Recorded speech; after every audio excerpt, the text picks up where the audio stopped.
Imagine never having to yell at your kids again. Sounds impossible, right? But here's what shocked me.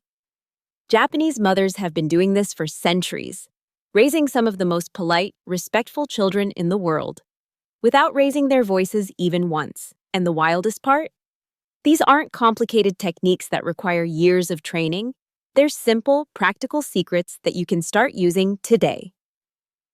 Stay with me because what I'm about to reveal will completely transform the way you think about discipline, respect, and raising emotionally intelligent kids. Trust me, by the end of this video, you'll wonder why nobody taught you this before. Number 1. The power of Mottainai, teaching value without punishment. Let me tell you something that completely changed my perspective on parenting.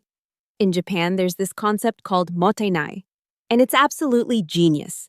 It doesn't translate perfectly to English, but it means something like what a waste or too precious, to waste. Japanese moms use this word constantly, not as a punishment, but as a way to teach children to respect everything around them. Here's how it works in real life. When a child leaves food on their plate, instead of scolding them or forcing them to eat, a Japanese mother will gently say mottainai. She'll explain how the rice grew from a tiny seed, how farmers worked hard in the fields, how the sun and rain helped it grow. She's not lecturing, she's telling a story. And here's the crazy part. Children naturally start to care. You know what's beautiful about this? It builds empathy from the inside out. The child isn't just following rules because they're afraid of punishment. They're developing genuine respect for resources, people's efforts, and the world around them. A 2019 study from Tokyo University found that children raised with the Mottainai mindset showed 67% higher emotional intelligence scores compared to children raised with traditional Western punishment-based discipline. Think about how you were probably raised. Finish your food or no dessert. That's punishment-based. It works in the moment, but what does it teach? Fear of consequences. The Japanese approach, it teaches values. And values last a lifetime. But wait, there's something even more surprising about how Japanese mothers handle everyday conflicts. Number 2. Amae, the secret of acceptable dependence. This is where Western parenting gets it completely wrong, and honestly, it took me years to understand this. In the West, we're obsessed with independence. Don't be a baby. Big kids don't cry. Figure it out yourself. We push our children to be independent as fast as possible. But Japanese culture has this incredible concept called Amae, and it's the exact opposite. Amae means allowing children to be appropriately dependent. It's the understanding that children need to feel secure, connected, and emotionally safe before they can truly become independent. Japanese mothers don't push their kids away when they're clingy. They embrace it, knowing it's a temporary phase that builds lifelong emotional security. Here's a real example. A 5-year-old wants to sleep in mom's bed because they had a nightmare. Western approach? You're too old for this. Go back to your room. Japanese approach? Of course, come here. The child feels safe, the fear passes, and within weeks, not months, the child naturally returns to their own bed. No power struggle, no tears, no yelling. Key insight. Studies from the Japanese Journal of Developmental Psychology show that children who experienced healthy Amae in early childhood demonstrated higher independence levels by age 10 compared to children who were forced into early independence. Mind-blowing, right? The philosophy is simple. You can't force independence. It grows naturally from security. When children know they can depend on you when they truly need to, they develop the confidence to handle things on their own. It's like learning to swim. You don't throw a kid in the deep end and yell, "Figure it out." You support them until they're ready to let go. Let's be honest, how many times have you pushed your child away when they needed comfort, thinking you were teaching them to be strong? The Japanese way shows us that real strength comes from knowing someone has your back. Now here's where it gets really interesting. Because the next secret involves something you do every single day without realizing its power. Number 3. The art of Kuuki wo Yomu. Reading the air. All right, this one is going to sound almost mystical, but stick with me because it's incredibly practical. Japanese moms teach their children something called Kuuki wo Yomu, which literally translates to reading the air. It means being aware of the atmosphere, the unspoken feelings in a room, and the emotions of others. Before you think this is some sort of mind-reading superpower, let me break down how Japanese mothers actually teach this skill. It starts ridiculously young, even with toddlers. Instead of just telling children, "Don't do that," Japanese moms ask questions. "Look at that lady's face. How do you think she feels? The room is very quiet right now. What does that tell us? Your brother went to his room. Why do you think he did that?" They're training children to observe, interpret, and respond to social cues. And here's the wild part. This eliminates so many behavioral problems before they even start. A child who can read the air doesn't need to be told to quiet down in a library. They feel the atmosphere and adjust naturally. They don't need to be scolded for being too rough with a pet.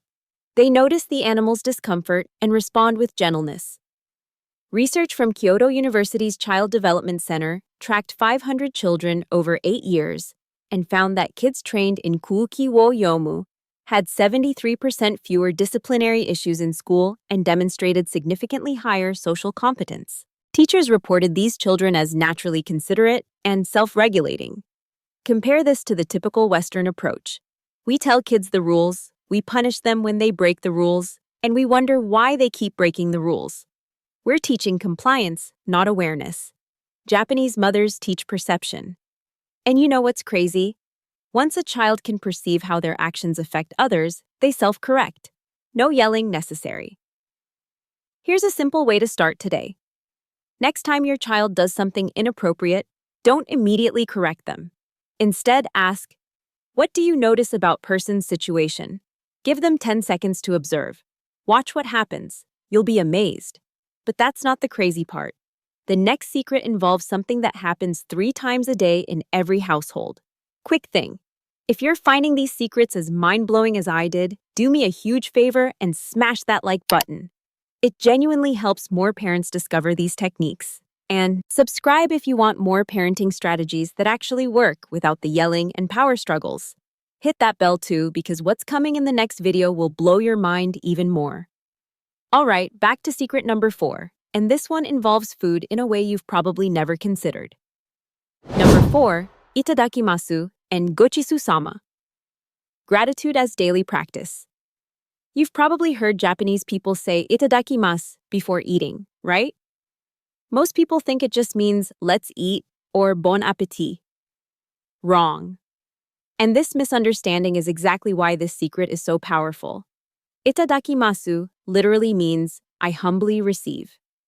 It's an expression of gratitude, not just to the cook, but to the farmers, the plants and animals that gave their lives, the sun and rain, the delivery drivers, everyone in the chain. And at the end of the meal, Japanese children say, "Gochisu-sama deshita." Gochisu-sama deshita, meaning thank you for this feast. Japanese mothers make this a non-negotiable ritual, not as a religious practice, but as a daily gratitude practice. And here's what happens neurologically. When children practice gratitude multiple times every single day, their brains literally rewire. The prefrontal cortex, the part responsible for emotional regulation and empathy, develops stronger neural pathways. A groundbreaking 2021 study published in the Journal of Positive Psychology followed families who implemented daily gratitude rituals, like itadakimasu, for just 6 months. The results? Children showed 58% reduction in aggressive behaviors, 64% improvement in sharing and cooperation, 71% increase in expressing appreciation unprompted. But here's what I love most about this practice. It takes literally 5 seconds. Before every meal, your family pauses, acknowledges the food, and says a simple phrase of gratitude. That's it. No elaborate ceremony, no religious requirement. Just consistent, daily practice of noticing and appreciating what you have. Think about typical family dinners. Kids complain about the food, they rush through eating, they leave the table without a word. Now imagine if every meal began and ended with a moment of genuine appreciation. How would that change the atmosphere? How would that change your child's attitude? The real question is, How can we expect children to be grateful, polite, and considerate if we never give them a structure to practice these qualities? Japanese moms understand that values aren't taught through lectures. They're built through daily rituals so small they seem almost insignificant.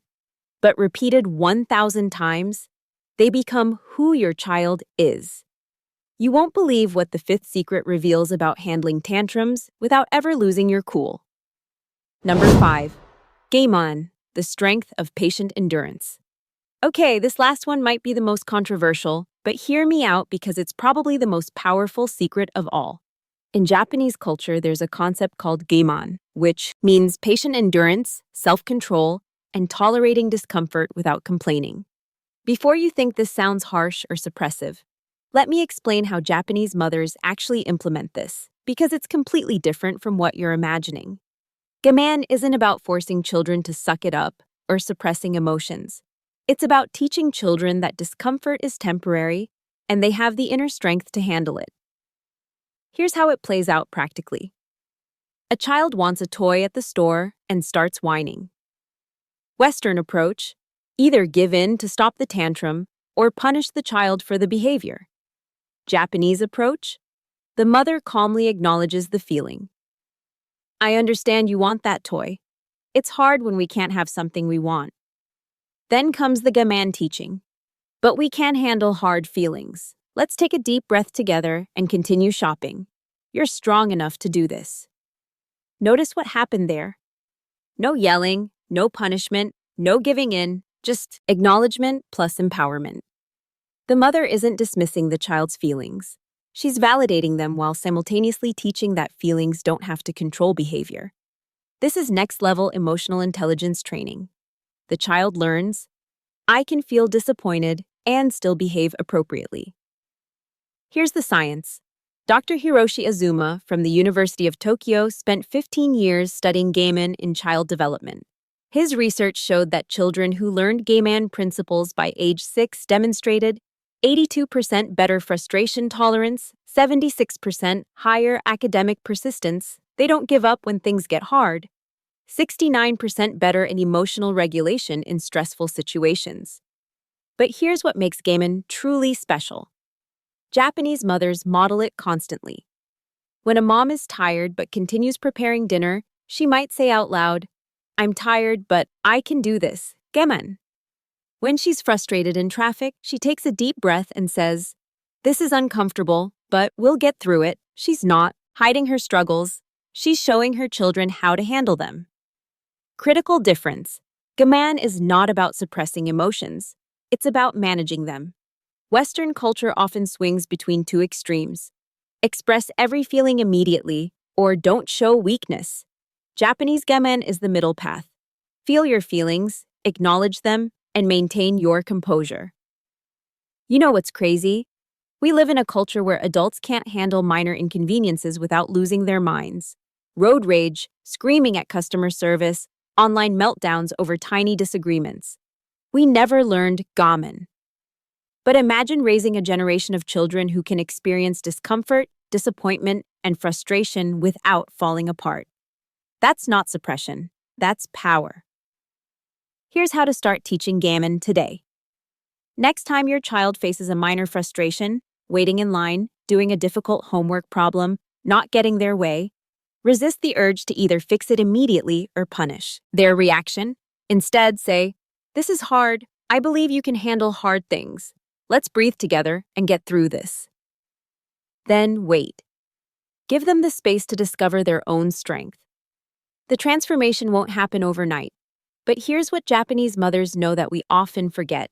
Every single moment of discomfort is a training opportunity, not a problem to solve, not a behavior to punish, an opportunity to build inner strength. And that is why Japanese children can sit quietly through a long dinner, wait patiently in lines, handle disappointment with grace, and navigate social situations without constant parental intervention. Not because they're afraid of punishment, because they've been trained in emotional resilience from the moment they could understand language. So let's recap what we've discovered. Mottainai teaches respect through storytelling, not punishment. Amae builds independence through security, not forced separation. Kuuki wo Yomu creates self-regulation through awareness, not rules. Itadakimasu develops gratitude through daily ritual, not occasional lectures. And Gaman builds emotional strength through patient guidance, not by either suppressing or indulging every feeling. Here's my question for you. Which of these secrets resonates most with your parenting style? The gratitude practice or the emotional resilience training? Drop a comment and let me know. And here's another question.